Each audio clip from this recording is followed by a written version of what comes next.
slow down, he'll check the runner. Ethan Mendoza into left. Going back at the wall off the top of it. Isaiah Jackson's going to come around to score a 5-for-5 day for the freshman from Texas. He's got 5 singles, and that one knocks us up at 12. What's up, everybody? Welcome back inside the booth. It's the day one debrief of the 2023 MLB Nike RBI Central Regional Tournament. Ryan Sykora, Henry Downey, Big Texas, as we've turned him today. King got a hold of one, lifting it out to left center, and you will certainly kiss it goodbye. Matt King's been a man amongst boys since the conference play started. And he lights up Muni with a 2-run shot. 7-4 Sun Devils. This one lifted into the outfield by a Steck. Jackson at the wall, and he makes a leaping grab. We saw it a couple times last year, but that's a Golden Glover in center field for the Sun Devils.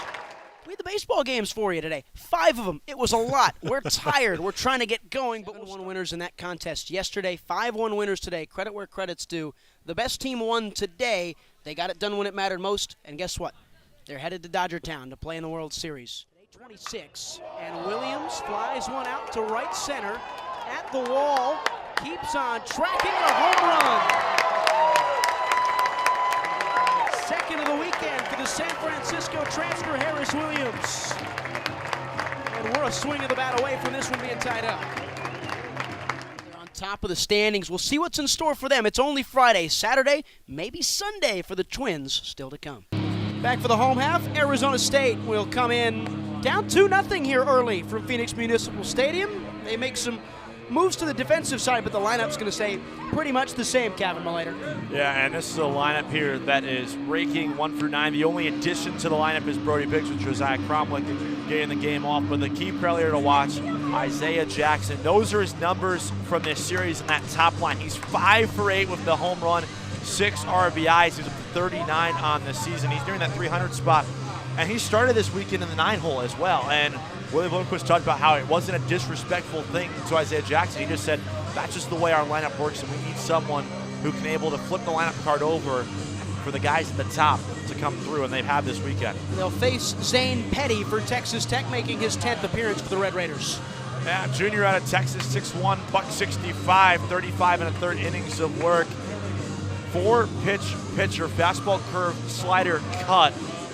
His fastball sit in the 90s, but you're going to see all his breaking pieces in the 80s across 9 appearances so far, 0-2. ERA a little bit inflated as well, 25 earned runs across 35 1/3 innings of work. The big thing here, and the big number to keep your eye out for, ladies and gentlemen, he's allowed 9 home runs. This is a ballpark that is not friendly to pitchers, especially when it's sunny on a day like today.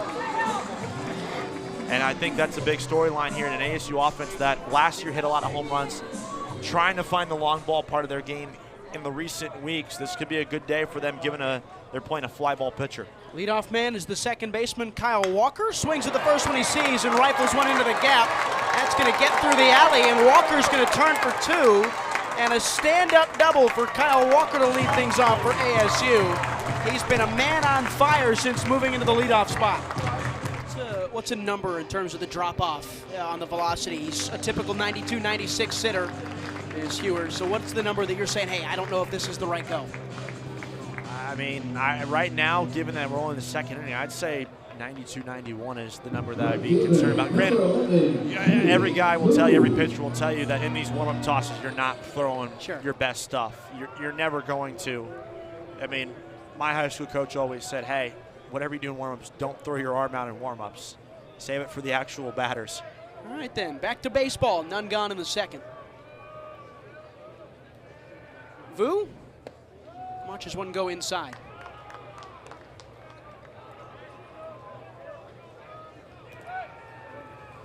We'll see how frisky Hewer decides to get.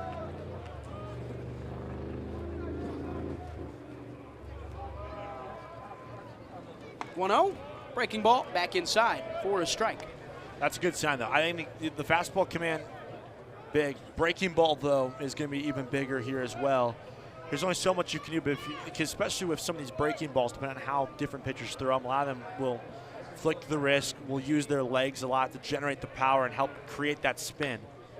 Vu got a piece. Back to the on-deck circle of Arizona State. That curveball, again, another good spot. Got Vu out in front. Every pitcher obviously throws the breaking ball in different ways, but it's a good sign to see him be able to throw it for strikes quickly here.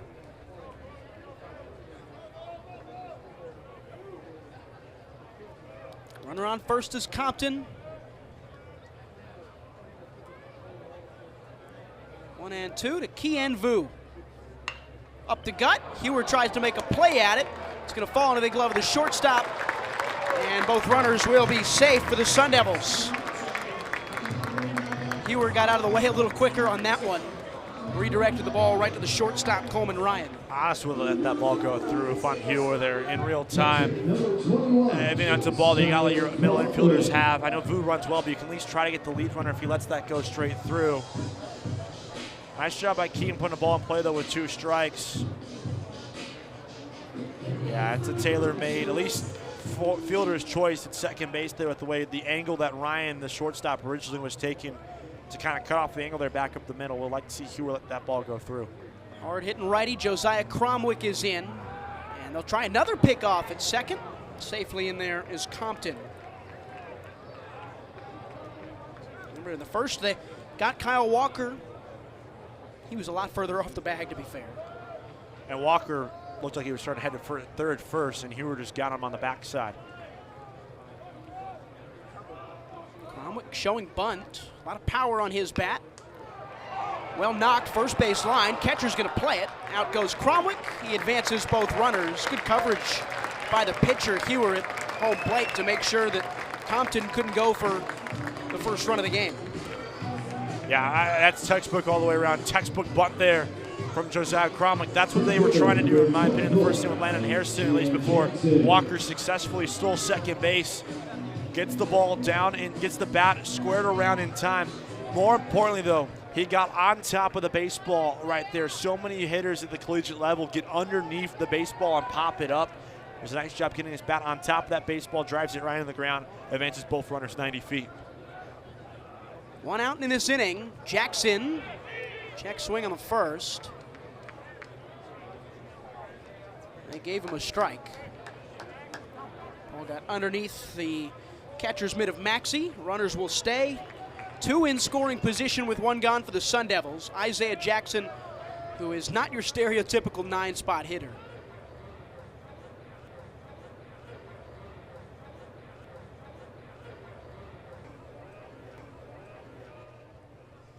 Oh, 0-1. Hewer. Jackson, hard hit ball, out to right center, chasing, trailing, and gone.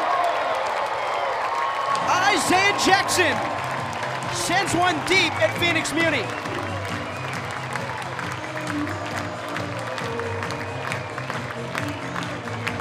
Sixth of the year, 3-0 Sun Devils.